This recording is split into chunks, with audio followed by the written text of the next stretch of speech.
കഴിഞ്ഞ ദിവസങ്ങളിലെല്ലാം തന്നെ ദിലീപിന്റെ കേസുമായി ബന്ധപ്പെട്ട് നടി മഞ്ജു വാര്യർ പറഞ്ഞ മൊഴിയുടെ അടിസ്ഥാനത്തിലുള്ള വാർത്തകളായിരുന്നു ഏറ്റവും കൂടുതൽ ഉണ്ടായിരുന്നത് എന്ന് പറയാം. പ്രേക്ഷകരെല്ലാവരും ചോദിക്കുന്ന ഒരു ചോദ്യമുണ്ട്, മീനാക്ഷി ഇപ്പോൾ എവിടെയാണ് എന്ന്. ഇടയ്ക്ക് ഒരു സുഹൃത്തിന്റെ വിവാഹത്തിന് മീനാക്ഷി എത്തിയ ചിത്രങ്ങളൊക്കെ വൈറലായിട്ടുണ്ടായിരുന്നു. അത് കഴിഞ്ഞ് മീനാക്ഷി അച്ഛൻ്റെ വിധി വരുന്നതിന് മുൻപേ തന്നെ പറന്നു എന്നാണ് അറിയാൻ സാധിക്കുന്നത്. മീനാക്ഷി ഇപ്പോൾ UK-യിലാണോ അമേരിക്കയിലാണോ എന്ന് ചോദിക്കുകയാണ്. കാരണം കാവ്യ ഇപ്പോൾ മാമാട്ടിയും കൂട്ട് അമേരിക്കയിലെത്തി. അവിടേക്കാണ് ഇപ്പോൾ മീനാക്ഷിയും പറന്നെത്തിയിരിക്കുന്നത്. വിദേശത്ത് MD പഠിക്കണമെങ്കിൽ ശരിക്കും പറഞ്ഞാൽ നല്ല തുകയാകും. ഒരു മാസം തന്നെ ലക്ഷങ്ങൾ ചിലവഴിക്കണം. അത്രയും ചിലവഴിച്ചാണ് ദിലീപ് മകളെ പഠിപ്പിക്കുന്നത്. അവൾക്ക് MD പഠിക്കണമെന്നും അവൾക്ക് ഡോക്ടർ ആകണമെന്നുമൊക്കെ അവളുടെ ആഗ്രഹങ്ങളാണ്. അതുകൊണ്ട് തന്നെ അതിനോടൊപ്പം നിൽക്കുകയാണ് ദിലീപ് ഇപ്പോൾ. ഇവിടുന്ന് MD പഠിക്കുന്നതിനേക്കാൾ എളുപ്പം, അല്ലെങ്കിൽ അതിനേക്കാൾ ഏറ്റവും കൂടുതൽ സർട്ടിഫിക്കേഷൻ വാല്യൂ ഉള്ളത് പുറത്തുനിന്ന് പഠിക്കുമ്പോഴാണ് എന്ന് വിശ്വസിക്കുന്നു.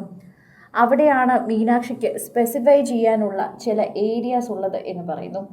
ഇവിടെ MD എടുക്കുമ്പോഴേക്കും സ്പെസിഫൈ ചെയ്യാനുള്ള ഏരിയാസ് വളരെയധികം കുറവാണ് എന്നും മീനാക്ഷിക്ക് ഇഷ്ടപ്പെട്ട അല്ലെങ്കിൽ മീനാക്ഷി തിരഞ്ഞെടുക്കുന്നതൊന്നും ഇവിടെ ഇല്ല എന്നതുകൊണ്ട് തന്നെയാണ് വിദേശത്തേക്ക് പഠിക്കേണ്ടി വരുന്നത്. ചില കോഴ്സുകളൊക്കെ തന്നെയും അതിന് സ്പെസിഫിക്കേഷൻ MD പോലെ പഠിക്കുമ്പോൾ അത് പുറം രാജ്യങ്ങളിൽ മാത്രമേ ലഭിക്കൂ. അതുകൊണ്ട് തന്നെയാണ് മീനാക്ഷി ഇപ്പോൾ അവിടെ പഠിക്കുന്നതും. അത് വളരെയധികം തന്നെ നല്ലൊരു കാര്യമാണ് എന്ന് പറയുന്നു. എന്നാൽ ലക്ഷങ്ങൾ ചിലവാകുന്നു എന്ന് പറയുന്നു. മഞ്ജു ആണ് ഇത് പഠിപ്പിച്ചിരുന്നെങ്കിൽ ഒരു പക്ഷേ ഇത്രയും ലക്ഷങ്ങൾ ചിലവാക്കാൻ ഉണ്ടാകുമോ എന്ന് അറിയില്ല. എന്നാൽ ദിലീപിന് ലക്ഷങ്ങളുടെയും കോടികളുടെയും ആസ്തി ഉള്ളത് കൊണ്ട് തന്നെ ദിലീപിന് മകളെ ഇത്രയും വിട്ട് പഠിപ്പിക്കാൻ സാധിക്കുന്നു. മഞ്ജുവിൻ്റെ അരികിൽ പോലും നിർത്താതെ മകളെ പറപ്പിക്കുകയാണ് ശരിക്കും പറഞ്ഞാൽ ദിലീപ് ചെയ്യുന്നത്. ആ കുട്ടിയുടെ ഇഷ്ടത്തിനനുസരിച്ച് തന്നെ അവളെ പഠിപ്പിക്കുന്നു, അവളെ വലുതാക്കുന്നു, അവളോടൊപ്പം നിൽക്കുന്നു. അതാണ് ശരിക്കും പറഞ്ഞാൽ ദിലീപ് അവിടെ ചെയ്യുന്നത്. എന്താണോ മീനാക്ഷിക്ക് ഇഷ്ടം അതെല്ലാം അവളെ കൊണ്ട് ചെയ്യാൻ സമ്മതിക്കുന്നു.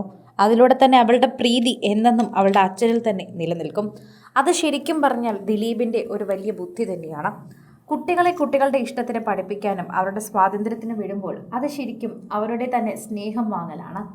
മീനാക്ഷിക്ക് മിനി കൂപ്പർ വേണമെന്ന് പറഞ്ഞപ്പോൾ ദിലീപ് ആദ്യം ചെറുതായിട്ടൊന്ന് തടുത്തെങ്കിലും പിന്നീട് മീനാക്ഷി ദിലീപിൻ്റെ സഹോദരൻ്റെ അടുത്ത് പറഞ്ഞാൽ സാധിച്ചെടുക്കുകയായിരുന്നു. അങ്ങനെ മീനാക്ഷിക്ക് സ്വന്തമായി ലൈസൻസ് കിട്ടിയ ഉടനെ തന്നെ ഒരു മിനി കൂപ്പറും സ്വന്തമായി കിട്ടി. നാട്ടിലൊക്കെ വരുമ്പോൾ ആ മിനി കൂപ്പറിൽ തന്നെയാണ് ശരിക്കും പറഞ്ഞാൽ മീനാക്ഷി കറങ്ങി നടക്കാറുള്ളത്. മീനാക്ഷിയുടെ മിനി കൂപ്പർ ഇപ്പോൾ യുവതലമുറയ്ക്ക് കാണാപാഠമാണ്. എപ്പോഴും മീനാക്ഷിയെ കൊച്ചിയിൽ മിനി കൂപ്പറിൽ കാണുമ്പോൾ തന്നെ എല്ലാവരും മീനൂട്ടിയാണെന്ന് തിരിച്ചറിയാറുണ്ട്. അത്രയേറെ ഭംഗിയുള്ളൊരു കാറ് തന്നെയാണ് ദിലീപ് മകൾക്ക് സ്വന്തമാക്കാൻ കൊടുത്തത്. അത് ദിലീപ് തന്നെ വാങ്ങിക്കൊടുത്തതാണ്. അവൾക്ക് ആ കാറ് വേണമെന്ന് പറഞ്ഞപ്പോൾ തന്നെ ഞാൻ ആദ്യമൊന്നും വേണ്ട എന്ന് പറഞ്ഞെങ്കിലും സഹോദരനെ കൊണ്ട് അത് സമ്മതിപ്പിച്ചെടുപ്പിക്കുകയായിരുന്നു. അവർക്കെല്ലാവർക്കും മീനൂട്ടിയെ വലിയ കാര്യമാണ്. അതുകൊണ്ട് തന്നെ അവരുടെ ഇഷ്ടത്തിന് എല്ലാവരും കൂടെ നിൽക്കുകയും ചെയ്യുമെന്ന് ദിലീപ് പറഞ്ഞിരുന്നു. കൂടുതൽ സിനിമ, സീരിയൽ, ചാനൽ വാർത്തകൾക്കും നിങ്ങളുടെ പ്രിയപ്പെട്ട താരങ്ങളുടെ എക്സ്ക്ലൂസീവ് അഭിമുഖങ്ങൾക്കുമായി സബ്സ്ക്രൈബ് ചെയ്യാൻ മറക്കല്ലേ.